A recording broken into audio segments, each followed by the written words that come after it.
Hello, I'm Marcus Riccelli, your state representative from the 3rd District, serving Spokane, the heartbeat of the Inland Northwest. I'm coming to you from the state capitol in Olympia, where we are in the final days of the 2017 regular legislative session. We've passed a lot of bills that are now heading to the governor's desk for signature, and most of them passed with bipartisan support. In fact, about 8 out of 10 bills passed with support from both sides of the aisle in each chamber. There's one exception to this, the final sticking point in this year's session, and it's the state operating budget. Democrats control the state House while Republicans control the state Senate. Each chamber has passed separate budget proposals, but neither one has the votes to pass in the opposite chamber. So a compromise needs to be reached. Both sides have to sit down together and work out mutual priorities, deciding the total cost of those priorities, and then agree upon how to pay for them. We've done this before. We did it 2 years ago when both sides came together on a bipartisan basis and passed a historic transportation package for our state. Now we have a constitutional duty to fully fund our K-12 public schools. Both sides agree this will require new revenue, but the two budget proposals approach it very differently. Senate Republicans are proposing a new $5.5 billion property tax increase.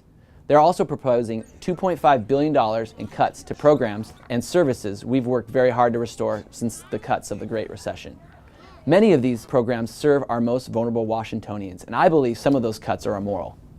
House Democrats are proposing a budget that put families first, providing tax relief to middle-class families and about 80% of small businesses, while asking our state's wealthiest families and highest-grossing businesses to pay a little more. This approach would make our state's tax system, which is the most regressive in the nation, more fair. It balances the budget, fully funds education, and protects the programs that help our most vulnerable. House Democrats are ready to begin negotiations to complete our work, but so far, Senate Republicans have refused to come to the table. With just a few days left in the session, we're running out of time. If we can't come to an agreement, we'll have to go into special session. I hope that won't be the case.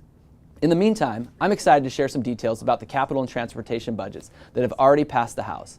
The capital budget makes investments in something critical for Spokane and for Eastern Washington in general, and that's access to dental care. Over the past year, I convened and chaired a legislative work group focused on expanding statewide dental access. We collaborated on an agenda to significantly improve access and care for thousands of Washingtonians.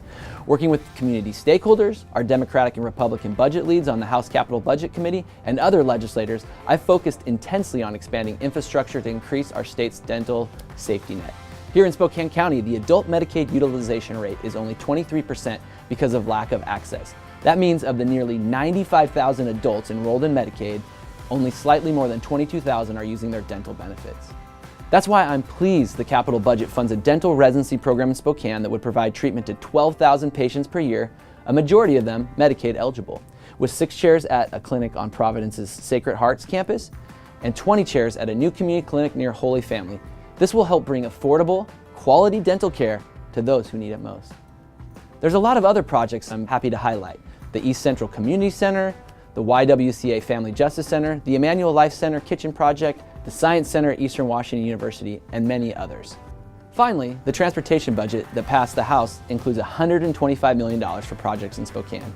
This includes the Spokane Central City Line connection of the U District to Browns Addition, the U District Gateway Pedestrian Bridge, the Spokane Falls Community College Transit Station, the Riverfront Park Triangle Truss Bridge, and many other great projects, including continued progress on the North Spokane Corridor.